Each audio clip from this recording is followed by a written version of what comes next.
Lok Sabha TV पर सभी दर्शकों का बहुत बहुत स्वागत है। मैं हूं आपके साथ दिलीप जगवानी। आइए खबरों का सिलसिला शुरू करते हैं। बोर्ड एग्जाम के बाद उत्तर पुस्तिकाओं का मूल्यांकन शुरू हो गया है। जिले में 2 जांच केंद्र बनाए गए हैं। प्रथम चरण में माध्यमिक शिक्षा मंडल ने यहां 2,88,000 जो है उत्तर पुस्तिकाएं जांचने भेजा है। इस कार्य में 600 से ज्यादा शिक्षकों की ड्यूटी लगाई गई है। Swami Atmanand government multipurpose school और महारानी लक्ष्मीबाई कन्याशाला में 10वीं और 12वीं बोर्ड के उत्तर पुस्तिकाओं की जांच शुरू हो गई है। दोनों जांच केंद्रों में क्रमशः 1,70,000 और 1,18,000 इस तरह माध्यमिक शिक्षा मंडल ने पहले चरण में 2,88,000 उत्तर पुस्तिकाएं भेज दी हैं। इसके साथ ही 300 से ज्यादा मूल्यांकनकर्ता कार्य में लगाए गए हैं। इनमें आर्ट्स, साइंस और कॉमर्स के व्याख्याता, 12वीं और उच्च वर्ग शिक्षकों को 10वीं की आंसर शीट जांचने नियुक्त किया है। पूरी कोशिश कर रहे कि हमारे यहाँ पे जैसे कम से कम 400 वैल्यूर की आवश्यकता है वो पूरी हो जाएगी, क्योंकि अभी क्या परीक्षा की आज लास्ट डेट थी बोर्ड एग्जाम्स की। इसके बाद सारे जो प्रिंसिपल्स हैं जरूर अपने अपने टीचर्स को रिलीव करेंगे, उन लोग हमारे सहयोग करेंगे और हम लोग वैल्यूएशन को भी समय सीमा पे पूरा करने की पूरी कोशिश करेंगे। फर्स्ट फेज में कितने हमारे पास 10th और 12th की कॉपी पहुंची है? हाँ, अभी हमारे यहाँ जो कॉपियाँ हैं लगभग 3-4 हज़ार कॉपी आ चुकी है। उम्मीद है कि सेकेंड राउंड में और कॉपी अभी आ जाएंगी। पिछले साल लगभग 2.5 लाख उत्तर पुस्तिकाएं जांचने 1.5 महीना लगा था। समय पर बोर्ड का रिजल्ट देने जांच कार्य में शिक्षकों की संख्या 500 तक की जा सकती है। कैमरामैन सुशांत सिंह के साथ Dilip Jagwani, Lok Sabha TV, Bilaspur. Smart city परियोजना के तहत बिलासपुर शहर में कई बड़े और छोटे काम युद्ध गति से किए जा रहे हैं। शहर की सूरत बदलने बीते वर्षों में स्मार्ट सिटी परियोजना के लिए बिलासपुर का चयन हुआ था, जिसके बाद से लगातार केंद्र सरकार की इस योजना से काम किए जा रहे हैं।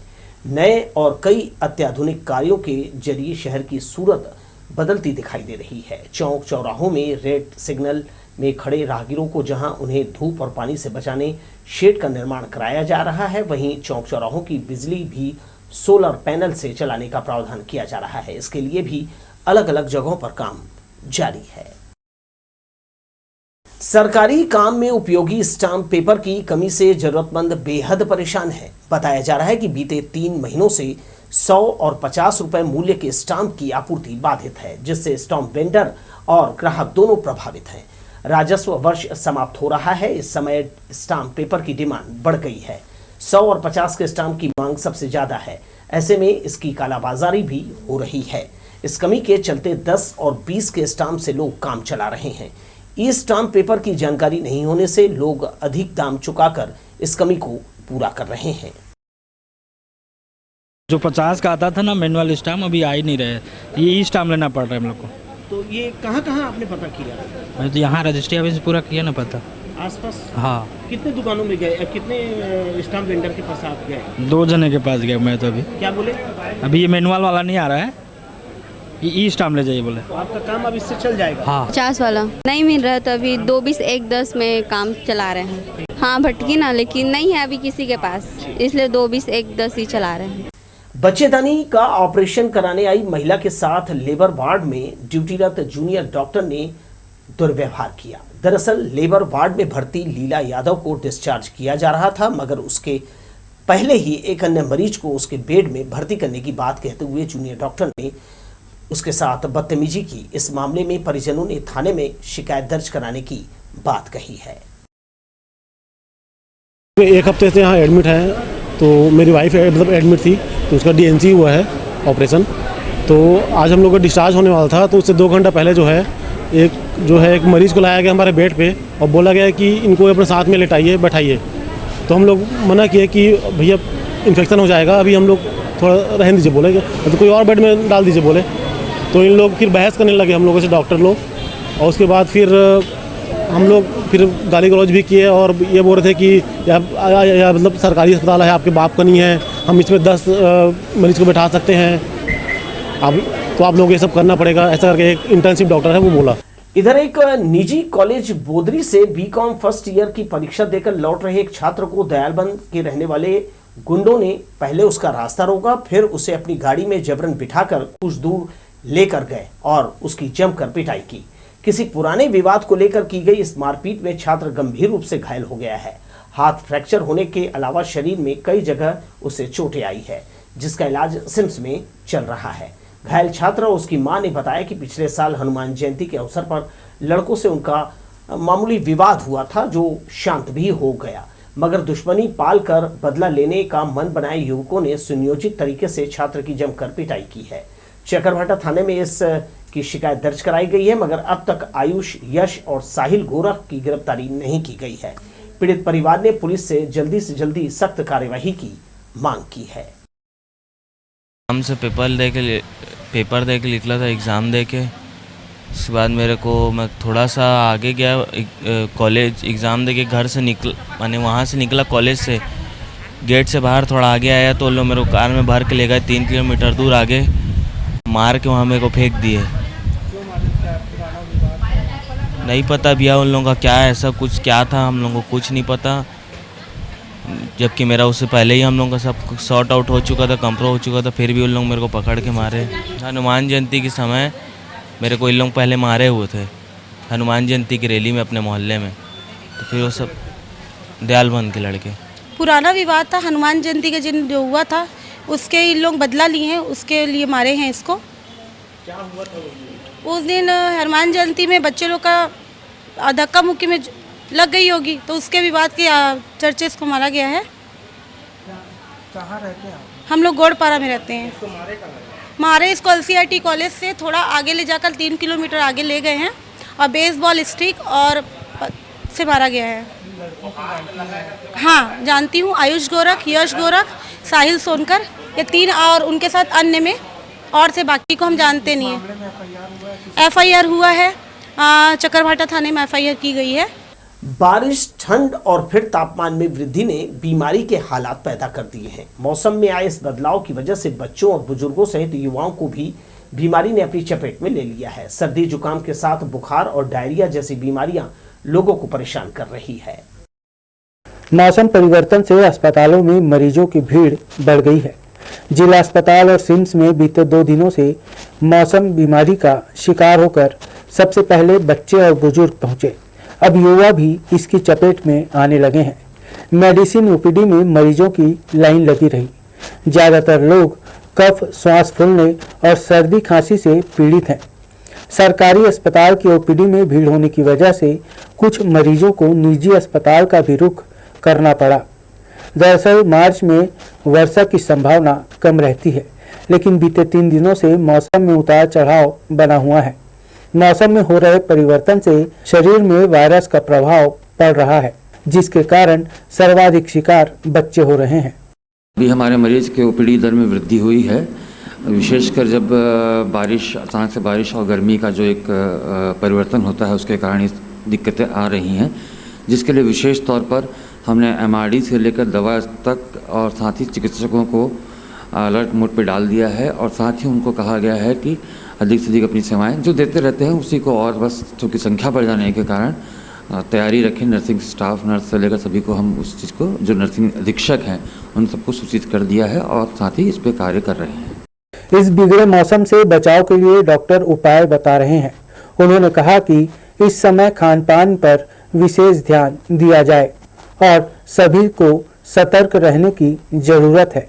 हमारा शरीर जो है वो उस मौसमी बीमारियों से लड़ने के लिए हमको सबसे महत्वपूर्ण याद रखना है कि हमको दूषित जल या दूषित पदार्थों का सेवन थोड़ा सा वर्जित करना होगा, क्योंकि साफ़ सफाई कहीं ना कहीं बारिश के बाद कॉम्प्रोमाइज़ होती है। विशेषकर जैसे गन्ना रस है, गोलगप्पे खा रहे हैं, तो ये कई बार इसमें कंटामिनेटेड रहते हैं, तो उसको लेकर बहुत सचेत रहना है। साथ ही अगर बीमार पड़ जाते हैं, लक्षण कुछ आते हैं, तो उनको स्व उपचार करने के स्थान पर अथवा मेडिकल स्टोर में दवाई मांगकर खाने के स्थान पर एक चिकित्सक को दिखाकर नियमित दवाइयों को सेवन शीघ्र प्रारंभ करना ज़्यादा अच्छा रहेगा। मेडिसिन विभाग में मरीजों की भीड़ लगी हुई है। ज़्यादातर लोग मौसमी बीमारी की चपेट में है। हालांकि यह परेशानी सिर्फ कुछ दिनों के लिए ही है। लोकसभा टीवी के लिए कैमरामैन राजा खान के साथ नीरज शर्मा, बिलासपुर। नर्सों की कमी से जूझ रहे सिम्स अब ऑक्सीजन के रूप में ऑटोनमस बॉडी द्वारा कलेक्टर दर में नर्सों की भर्ती की मंजूरी मिल गई है। मंगलवार को आवेदकों को साक्षात्कार के लिए बुलाया गया। गौरतलब है कि सिम्स में नर्सों की भारी कमी वर्षों से बनी हुई है, जिसके तहत वैकल्पिक तौर पर भर्तियां की जा रही है। सिम्स के deputy MS doctor Vivek Sharma ने इस संबंध में जानकारी दी। स्टाफ नर्स की अत्यधिक कमी को देखते हुए कुछ पद सृजन हुए थे, लेकिन अभी वर्तमान में नियुक्ति का जो कार्य है वह शासन स्तर पर रुका हुआ है। तो उस दौरान वैकल्पिक व्यवस्था के तौर पे कलेक्टर दर पर जो है हम कुछ स्टाफ नर्सों को रखना चाह रहे हैं, ताकि हमारे जो स्वास्थ्य की सुविधाएं जो है वो प्रभावित ना हो। सरकारी जमीन की सुरक्षा के लिए ग्रामीण महिलाएं बड़ी संख्या में जिला मुख्यालय पहुंची। इन्हें लेकर बेजा कब्जा की शिकायत करने आए आजाद युवा संगठन के इसहाक कुरैशी ने बताया, बेलतरा विधानसभा के ग्राम लिम्हा में सार्वजनिक निस्तारी की शासकीय भूमि में से 1.5 डेसिमल का पट्टा लेकर कालिका प्रसाद नाम का व्यक्ति पूरे जमीन पर अवैध कब्जा कर रहा है। यहाँ गांव वाले मंदिर का निर्माण करा रहे थे, जिसे रोक दिया गया है। ज्ञापन के जरिए ग्रामीण महिलाओं ने सरकारी संपत्ति को कब्जा मुक्त कराने मांग की है। कालिका प्रसाद कुर्मी नाम का व्यक्ति है जो बाहर से आया हुआ है और ग्राम पंचायत की अधो हस्ताक्षरित जमीन जो थी वो निस्तारी के लिए थी, उस पर आकर ये बेजा कब्जा करके बना लिया है। वहीं पर महिला स्व सहायता समूह द्वारा बजरंग बली की मंदिर बनाने का कार्य चल रहा है और उस बजरंग बली मंदिर का जो कार्य चल रहा है उस जगह का पूरे ज़मीन को वो घेर लिया है। स्थानीय लोगों का संरक्षण प्राप्त है, इसीलिए उसको इतनी हिम्मत है। और उस जगह में लगभग 1 एकड़ का जगह है, वहाँ पर वो लगभग उसको 1.25 डेसिमल का जगह का वो फर्जी ढंग से पट्टा जारी करवा लिया है। पंजाबी मानव सेवा समिति बिलासपुर के द्वारा सोमवार को कलेक्ट्रेट पहुंचकर महामहिम राष्ट्रपति के नाम कलेक्टर को ज्ञापन सौंपा गया। ज्ञापन के माध्यम से कहा गया है कि भारत देश के अभिन्न राज्य पंजाब को अशांत करने का प्रयास करते हुए खालिस्तान की मांग का पंजाबी मानव सेवा समिति और उसके सभी सदस्य घोर निंदा करते हैं और इसका विरोध कर रहे हैं। इस कार्य में लगे विघटनकारी शक्तियों और व्यक्तियों के खिलाफ सख्त से सख्त कानूनी कार्यवाही की मांग की गई है। विघटनकारी तत्व जो हैं पंजाब को खालिस्तान बनाने की मांग कर रहे हैं, उसका हम लोग सख्त विरोध करते हैं। और विरोध करते हुए हम ये ज्ञापन देने कलेक्टर साहब को आए थे यहाँ पर कि हम उसमें कहीं भी अपनी सहमति नहीं, हमारा विरोध है। और पंजाब हमारे देश का अभिन्न अंग है, राज्य है और भारत में किसी भी विघटनकारी तत्वों को, किसी भी आतंकवादी गतिविधियों का हम विरोध सदैव करते रहे हैं और करते रहेंगे। कोई भी व्यक्ति उत्पन्न करेगा उसका पूरा पंजाबी सिख समाज एवं पूरा छत्तीसगढ़ इसका विरोध करेगा और विरोध करता है। इसी तारतम्य में हम लोग यहाँ आज कलेक्टर साहब को ज्ञापन देने आए हैं कि हमारा समाज ऐसे गतिविधियों का संपूर्ण विरोध करता है।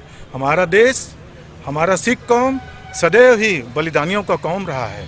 हम क्या ऐसे भारत देश को हम टुकड़े में देखना चाहेंगे? नहीं, कतई नहीं, कतई नहीं। इसी तारतम्य में हम लोग विरोध करने आए हैं कि हम लोग ऐसे ही आतंकवाद का विरोध करते हैं और करते रहेंगे। सरकारी संपत्ति की चोरी करने वालों को इससे कोई फर्क नहीं पड़ता कि इस हरकत से नागरिकों को कितनी परेशानी होती है। जवाली नाला रोड में लगे एलईडी स्ट्रीट लाइट को असामाजिक तत्व चोरी कर ले गए हैं, जिससे शाम होते ही सड़क में अंधेरा पसर जाता है। लखीराम ऑडिटोरियम के सामने से होकर जवाली नाला पर बना रोड मध्य नगरी को जोड़ता है।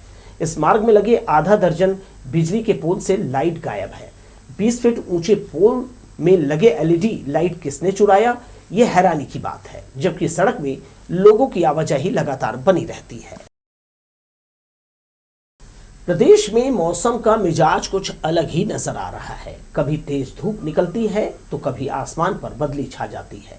मौसम विशेषज्ञों की माने तो मौसम का हाल कुछ दिनों तक ऐसा बना रहेगा। रविवार की सुबह बदली के साथ बूंदाबांदी हुई, इसके बाद मौसम साफ हो गया और एक बार फिर तेज धूप निकल गई। इस दौरान लोगों को गर्मी और उमस का सामना करना पड़ा, लेकिन दोपहर 3 बजे के बाद मौसम ने फिर करवट ली और बादल छाने के साथ शाम को आंधी शुरू हो गई। तेज बारिश ने शहर को भिगो दिया। यही नहीं, आंधी के बाद बारिश होने से शहर में बिजली की जो आपूर्ति है वो भी बाधित हुई।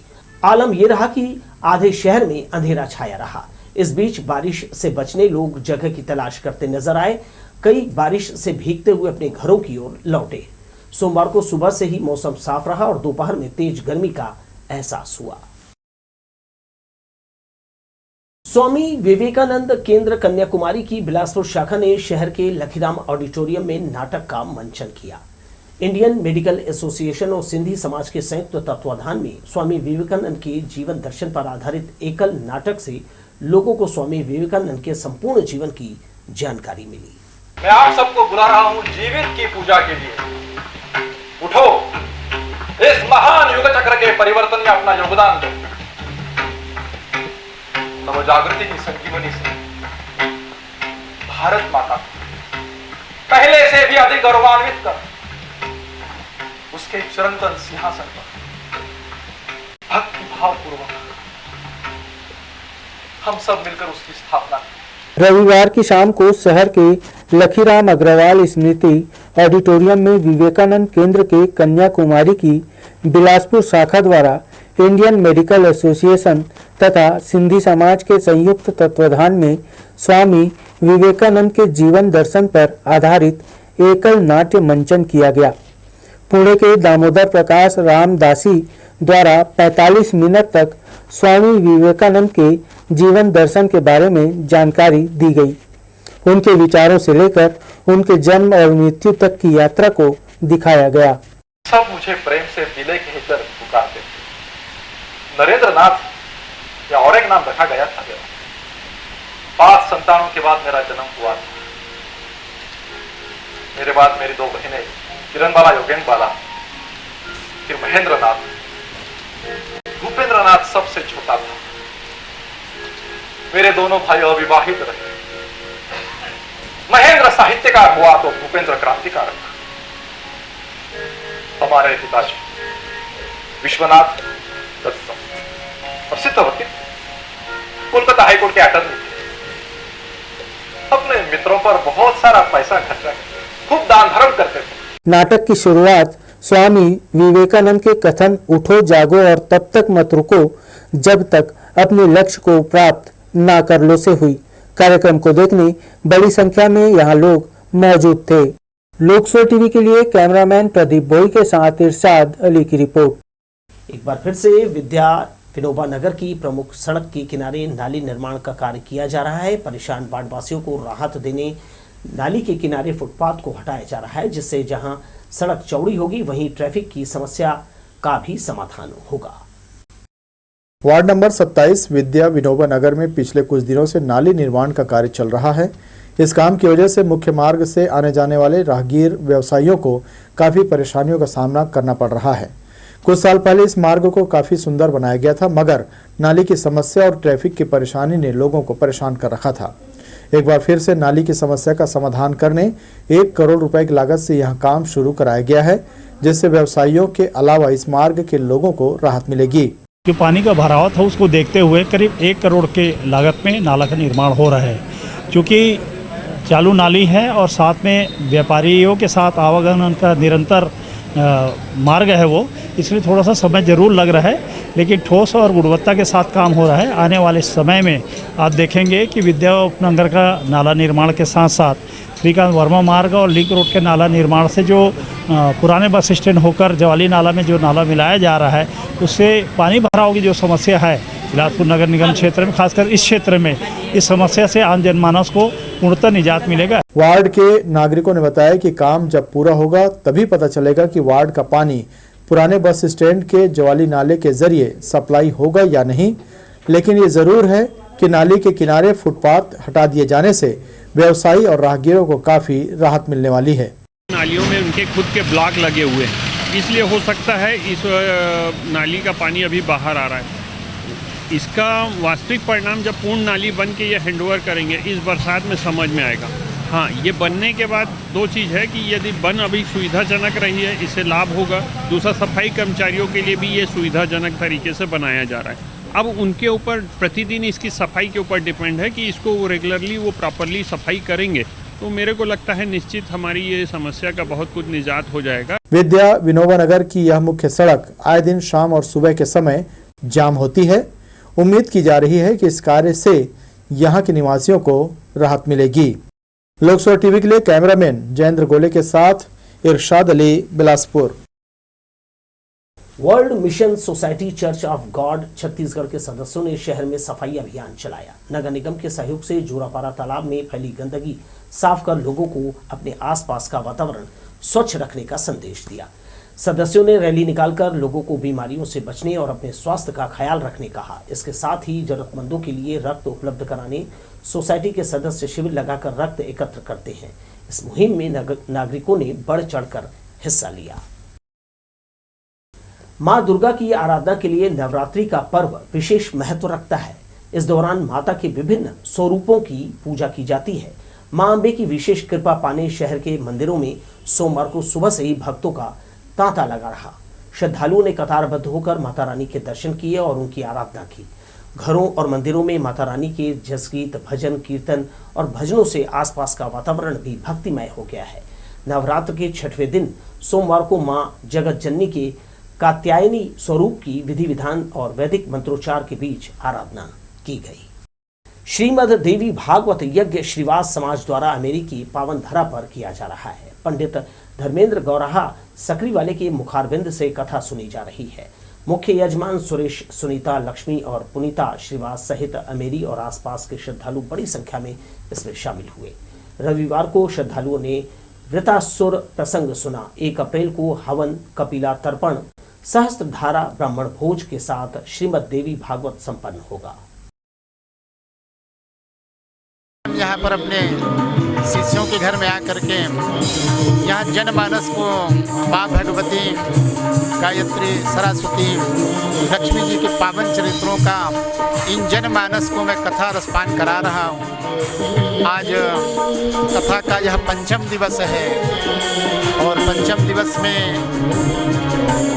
वृत्तासुर का प्रसंग, हरिश्चंद्र का थोड़ा प्रसंग और ऐसे भगवती के बहुत सारे जो चरित्र हैं। हमारे आचार्य श्री धर्मेंद्र गौराहा जी जो यहाँ व्यास गद्दी में बैठे हैं और वो हमारे हाई सकरी हाई स्कूल का सांसद प्रतिनिधि भी हैं।